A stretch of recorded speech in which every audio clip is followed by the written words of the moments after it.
पछि सरुवा गरेर गयो चितवनको त त्यही नै गर्मी हुन्छ होला त उसमा पनि ए सरलाई सरलाईमा गर्मी ठिकै छ चितवन हाम्रो यता जङ्गल छ नि नजिकमा त्यही भएर अलि ठिकै छ चितवन गर्मी हो कि सरलाई होला चितवन होला चितवन गर्मी त छैन तर पानी परेको हुन्छ नि बिचमा भने चितवन भरतपुर त्यो क्यान्सर हस्पिटलमै पढ्नु भयो टिचिङ हस्पिटलमा क्यान्सरमा पनि काम गरेको उता आकाशतलमा पनि काम गरेको सरकारीमा पनि काम गरेको यहाँ टाढी पर्सातिर पनि काम गरेको कम्युनिटी फिल्डहरूमा आफ्नो क्लिनिक छ कि एउटा अनि जब पनि उतै सर्वा गरेर गएको क्लिनिक छ तपाईँको नि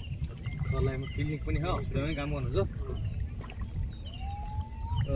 यो स्किन सम्बन्धीको डक्टरलाई के भन्छ डर्माटोलोजी हजुर डर्माटोलोजिस्ट न्युरोलोजिस्ट भनेको टाउको सम्बन्धी नसा सम्बन्धी 5 मिनट अभी नहले 1 मिनट